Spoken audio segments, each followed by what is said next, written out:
السلام علیکم ورحمۃ اللہ۔ پیارے بھائی محمد لقمان، آپ نے جناب حضرت مولانا طارق جمیل صاحب کے بینک اکاؤنٹس کے تعلق سے یہ تحریر سینڈ کی۔ جی ہاں لقمان بھائی، ایک ہے سوشل میڈیا پر، اس کا نام ہے نقوی، پتہ نہیں کون سا نقوی ہے، اس نے یہ خبر بریک کی ہے اور کہتا ہے کہ میں اپنی خبر پر پکا ہوں۔ باقی چینلز پر مولانا صاحب کے بیٹے نے اس کی تردید کی ہے۔ اگر مولانا صاحب کے اکاؤنٹ میں 49 ارب ہیں اور حلال کے ہیں تو اچھی بات ہے جناب۔ امیر مولوی غریب ہو تو بھی لوگوں کو برداشت نہیں ہوتا، لوگ کہتے ہیں ہاں بیچارہ غریب مولوی ہے۔ کسی کو کہو نا کہ اپنے بچے کو عالم بناؤ یا حافظ، وہ کہتے ہیں ہم نے اپنے بچے کا فیوچر کوئی خراب کرنا ہے۔ ہیں جی، لوگ کہتے ہیں کہ ہم نے اپنے بچے کا فیوچر خراب کرنا ہے کہ اس کو مولوی بنا دیں یا اس کو حافظ بنا دیں، تو وہ بیچارہ کہاں سے کھائے گا؟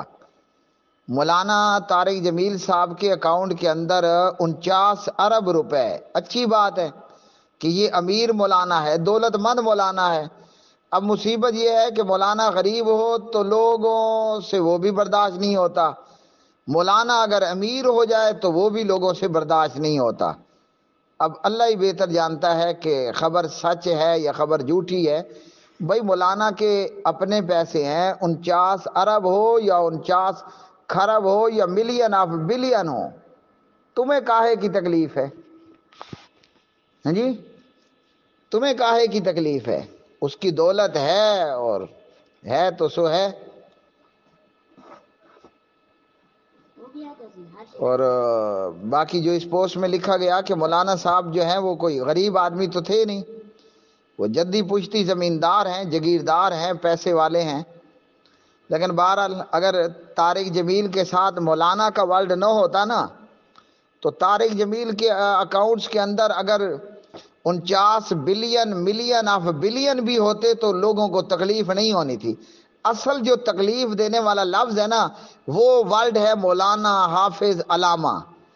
تو بس لوگوں کی عادت ہے، لوگوں کی عادت ہوتی ہے، لوگوں میں مختلف مزاج کے لوگ ہیں۔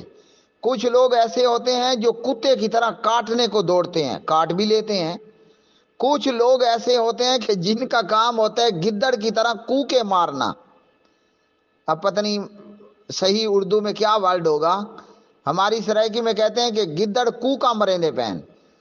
تو کچھ لوگوں کی عادت ہوتی ہے کتے کی طرح کاٹنا اور کچھ لوگوں کی عادت ہوتی ہے گیدڑ کی طرح کوکے مارنا۔